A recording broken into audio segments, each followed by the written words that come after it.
तो नमस्कार, स्वागत है आपका आपके परिवार क्रैक एग्जाम विद विनीत में। आज है 21 अप्रैल 2025। आज के जितने भी महत्वपूर्ण करंट अफेयर के क्वेश्चन बनेंगे हम इस वीडियो में डिस्कस करेंगे। साथ ही साथ उनसे रिलेटेड जितने भी स्टैटिक फैक्ट होंगे उनके बारे में मैं आपको बताने वाला हूं। इसलिए वीडियो को बड़े ही ध्यान से और एंड तक ज़रूर देखना। वीडियो के एंड में मैं आपसे एक क्वेश्चन पूछूंगा, उस क्वेश्चन का आंसर सभी को कमेंट सेक्शन में लिखकर बताना है। तो चलिए शुरू करते हैं आज का पहला क्वेश्चन। पहले क्वेश्चन पर जाने से पहले एक आवश्यक सूचना ये है कि हमारे इसी चैनल पर आपको 2 लाइव क्लासें मिलती हैं। पहली लाइव क्लास दोपहर में 3:30 बजे शुरू होती है मैथ्स फाउंडेशन बैच 2025 के लिए। इस क्लास में आपको मैथ के पूरे सिलेबस को चैप्टर वाइज कराया जा रहा है। प्रत्येक चैप्टर के बेसिक से हाई तक जितने भी कॉन्सेप्ट बनते हैं हम कॉन्सेप्ट सीखते हैं, उसके बाद क्वेश्चन प्रैक्टिस करते हैं। आप में से किसी को भी मैथ में कुछ भी समझ में नहीं आता है, बिल्कुल बेसिक से मैथ पढ़ना है जीरो लेवल से, तो इस दोपहर 3:30 बजे लाइव क्लास में जुड़िए मैथ फाउंडेशन बैच 2025 में। आपकी मैथ की समस्या सारी सॉल्व हो जाएगी। दूसरी क्लास शाम को 8 बजे लाइव होती है, मैथ्स की प्रैक्टिस क्लास है जिसमें आरआरबी, एनटीपीसी और ग्रुप डी को हमने टारगेट किया है। इसमें PYQ plus expected question solve कर रहे होते हैं। अर्थमेटिक प्लस एडवांस दोनों लेवल के क्वेश्चन होते हैं जो यहाँ पर हम प्रैक्टिस कर रहे होते हैं। तो 2 क्लासें होती हैं, दोपहर में 3:30 बजे मैथ के कॉन्सेप्ट सीखने के लिए और शाम को 8 बजे मैथ की प्रैक्टिस करने के लिए। आप में से किसी को भी मैथ से लेकर समस्या रहती है, कुछ भी समझ में नहीं आता, बहुत सारे डाउट रहते हैं मैथ के, तो आप इन 2 क्लासों में 2 घंटे के लिए यूट्यूब पर आ जाइए। आपकी 90% मैथ की समस्या यहाँ सॉल्व हो जाएगी। चलिए, इसलिए मैं कह रहा हूँ कि जितने भी दोस्त आज पहली बार हमारे करंट अफेयर की वीडियो को देख रहे हैं या हमारे चैनल पर पहली बार विजिट कर रहे हैं, तो प्लीज़ इस चैनल को सब्सक्राइब कर लेना और बेल आइकन पर प्रेस कर लेना, जिससे क्लास शुरू होने से पहले आपके पास नोटिफिकेशन पहुंच जाए और आप इस शानदार और सुपर कंटेंट का फ़ायदा उठा पाएँ। चलिए अब शुरू करते हैं आज का पहला क्वेश्चन। पहला क्वेश्चन है, हाल ही में भारत और ईरान के बीच परमाणु वार्ता का दूसरा दौर कहाँ शुरू हुआ है? इसका राइट आंसर इटली। इटली में भारत और ईरान के बीच परमाणु वार्ता का दूसरा दौर शुरू हुआ है। अब इटली में शुरू हुआ है तो इटली की राजधानी रोम, इटली की मुद्रा यूरो और प्रधानमंत्री हैं Giorgia Meloni. Giorgia Meloni Italy की प्रधानमंत्री हैं, याद रखिए। नेक्स्ट क्वेश्चन नंबर 2, हाल ही में वित्त वर्ष 2024-25 में किसे देश के साथ भारत का व्यापार घाटा बढ़ा है? इसका राइट आंसर चीन। वित्त वर्ष 2024-25 में चीन के साथ भारत का व्यापार घाटा बढ़ा है, याद रखिए। नेक्स्ट क्वेश्चन नंबर 3, हाल ही में किस बैंक ने अमृत वृष्टि एफडी योजना को पुनर्जीवित किया है? इसका right answer SBI. State bank of India ने अमृत वृष्टि, ये एक एफडी योजना थी जो एसबीआई के द्वारा लागू की गई थी, चालू की गई थी, जिसका 31 मार्च 2025 को ये कंप्लीट हो गई थी। लेकिन एक बार फिर से एसबीआई ने इसे चालू कर दिया है। क्या है? अमृत वृष्टि एफडी योजना, याद रखिए। नेक्स्ट क्वेश्चन नंबर 4, हाल ही में किस राज्य में सिलकायरा सुरंग का नाम अब बाबा बौखनाग के नाम पर रखा जाएगा? इसका राइट आंसर उत्तराखंड। उत्तराखंड में सिलकायरा सुरंग है जिसका नाम अब बाबा बौखनाग के नाम पर रखा जाएगा। बात है उत्तराखंड की, तो उत्तराखंड की राजधानी देहरादून, मुख्यमंत्री पुष्कर सिंह धामी और राज्यपाल हैं गुरमीत सिंह, याद रखिए। नेक्स्ट क्वेश्चन नंबर 5, हाल ही में सरकार ने किसे ICAR Indian council of agriculture research का महानिदेशक नियुक्त किया है? इसका राइट आंसर मांगी लाल जाट। मांगी लाल जाट को केंद्र सरकार के द्वारा ICAR Indian council of agriculture research का महानिदेशक बनाया गया है। किसे? मांगी लाल जाट को, याद रखिए। नेक्स्ट क्वेश्चन नंबर 6, हाल ही में किसे वर्ल्ड इकोनॉमिक फोरम WEF द्वारा यंग ग्लोबल लीडर 2025 के रूप में चुना गया है? इसका राइट आंसर राम मोहन नायडू।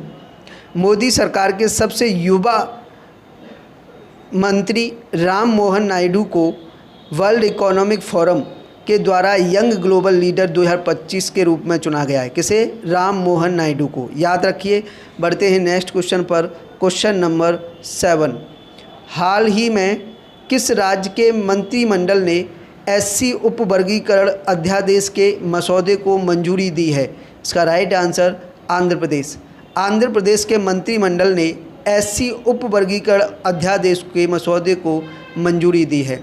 इससे पहले भारत का पहला राज्य जिसने SC वर्गीकरण लागू किया है वो कौन सा है? तेलंगाना। तेलंगाना भारत का पहला राज्य बना जिसने SC वर्गीकरण को लागू किया है। अब SC उपवर्गीकरण अध्यादेश के मसौदे को मंजूरी देने वाला आंध्र प्रदेश बन गया है। बात आंध्र प्रदेश की है तो आंध्र प्रदेश की राजधानी अमरावती, मुख्यमंत्री N चंद्रबाबू नायडू और राज्यपाल जस्टिस अब्दुल नज़ीर। याद रखिए। Next question, question number 8। हाल ही में किस राज्य सरकार ने महिला सम्मान अभियान शुरू किया है? इसका राइट आंसर बिहार। बिहार की सरकार ने महिला संवाद अभियान शुरू किया है। बात बिहार की है तो बिहार की राजधानी पटना, बिहार के मुख्यमंत्री नीतीश कुमार और राज्यपाल हैं आरिफ मोहम्मद खान। याद रखिए। Next question, question number 9। वर्ष 2024-25 में भारत का दवा निर्यात कितने प्रतिशत बढ़ा है? इसका राइट आंसर 9%। 9% भारत का दवा निर्यात बढ़ा है वर्ष 2024-25 में। याद रखिए। बढ़ते हैं नेक्स्ट क्वेश्चन पर। Question number 10। हाल ही में किस राज्य का बड़े सत्ती गांव नक्सल मुक्त बना है? इसका राइट आंसर छत्तीसगढ़। छत्तीसगढ़ का एक गांव है बड़े सत्ती जिसको अब नक्सल मुक्त घोषित कर दिया गया है। ये नक्सल मुक्त गांव बना है बड़े सत्ती, छत्तीसगढ़ का गांव है। याद रखिए। Next question, question number 11। हाल ही में हिमांशु जाखड़ ने अंडर 18 एशियाई एथलेटिक्स चैंपियनशिप में कौन सा पदक जीता है? इसका राइट आंसर स्वर्ण पदक। हिमांशु जाखड़ ने अंडर 18 एशियाई एथलेटिक्स चैंपियनशिप में स्वर्ण पदक जीता है। याद रखिए। Next question, question number 12। विश्व लिवर दिवस कब मनाया जाता है? इसका राइट आंसर 19 अप्रैल को। 19 अप्रैल को प्रत्येक वर्ष विश्व लिवर दिवस के रूप में मनाया जाता है और वर्ष 2025 में 19 अप्रैल को विश्व लिवर दिवस मनाया गया जिसकी थीम है food is medicine. Food is medicine विश्व लिवर दिवस 2025 की थीम है। याद रखिए। ये थे आज के महत्वपूर्ण करंट अफेयर के क्वेश्चन। कमेंट में लिखकर बताइए कि आपको हमारा सेशन और कंटेंट कैसा लगा। अगर सेशन पसंद आया हो और कंटेंट अच्छा लगा हो तो सेशन को ज़्यादा से ज़्यादा लाइक करना, ज़्यादा से ज़्यादा शेयर करना। दूसरा, जितने भी दोस्त आज पहली बार हमारे करंट अफेयर की वीडियो को देख रहे हैं या पहली बार हमारे चैनल पर विजिट कर रहे हैं वो प्लीज़ इस चैनल को सब्सक्राइब कर लेना और बेल आइकन पर प्रेस कर लेना जिससे क्लास शुरू होने से पहले आपके पास नोटिफिकेशन पहुंच जाए। क्योंकि इसी चैनल पर आपको मैथ की क्लास मिल जाएंगी, रीजनिंग की क्लास मिल जाएगी और करंट अफेयर की क्लास मिल जाएगी। आप किसी भी कॉम्पिटिटिव एग्ज़ाम की तैयारी कर रहे हैं जैसे कि SSC, रेलवे, पुलिस या अदर कोई वनडे एग्ज़ाम जिसमें मैथ से क्वेश्चन पूछे जाते हैं, रीजनिंग से क्वेश्चन पूछे जाते हैं, करंट अफेयर से क्वेश्चन पूछे जाते हैं, इन सभी सब्जेक्ट की तैयारी इस चैनल पर कर सकते हो। इसलिए चैनल को सब्सक्राइब करना और बेल आइकन पर प्रेस करना न भूलें। चलिए बढ़ते हैं प्रीवियस डे के क्वेश्चन पर। कल की वीडियो में आपसे क्वेश्चन पूछा गया था कि हाल ही में 3 लैंग्वेज पॉलिसी लागू करने वाला भारत का पहला राज्य कौन सा बना है? इसका राइट आंसर महाराष्ट्र। बहुत से दोस्तों ने कमेंट सेक्शन में बिल्कुल सही आंसर लिखकर बताया। बड़ा अच्छा लगा आपके आंसर को देखकर। मैं बार बार कहता हूं जितने भी दोस्त हमारे करंट अफेयर की वीडियो को देखते हैं, वीडियो के एंड में जो आपसे क्वेश्चन पूछा जाए उसका आंसर कमेंट सेक्शन में लिखकर ज़रूर बताया करें। क्योंकि डेली जब आप क्वेश्चन का आंसर लिखते हो तो ऐसे क्वेश्चनों को आपको बार बार रिपीट या रटने की आवश्यकता नहीं होती। ये क्वेश्चन ऑटोमेटिक दिमाग में छप जाते हैं। आज का क्वेश्चन है, हाल ही में फ्रेंच लग्जरी ब्रांड चैनल ने किस भारतीय को अपना ब्रांड एम्बेसडर बनाया है? आपके ऑप्शन है, option A Kiara Advani, option B Ananya Pandey, option C Katrina Kaif, option D Alia Bhatt. इस क्वेश्चन का राइट आंसर सभी दोस्त वीडियो के कमेंट सेक्शन में लिखकर बताएंगे क्या है क्वेश्चन का सही आंसर। साथ ही साथ कमेंट में आप अपने विचार भी लिखकर बताएं कि आप हमारे सेशन और कंटेंट के बारे में क्या कहना चाहते हैं। अगर हमसे किसी तरह की कोई भी भूल होती है, कोई गलती या किसी तरह की मिस्टेक होती है तो उसे भी कमेंट सेक्शन में लिखकर बताया करें, क्योंकि हमारा उद्देश्य है कि आपको सबसे बेहतरीन और सुपर कंटेंट शानदार तरीके से प्रोवाइड कराया जाए। इसलिए हमें आपके विचार का, आपके सजेशन का इंतज़ार रहता है। कमेंट करके ज़रूर बताएं। और लगे सेशन बनाने में मेहनत की गई है, कंटेंट क्रिएट करने में मेहनत की गई है, तो ज़्यादा से ज़्यादा लाइक करें और ज़्यादा से ज़्यादा शेयर करें। आज के लिए इतना ही। Thank you very much. मिलेंगे नेक्स्ट सेशन में। जय हिंद, जय भारत।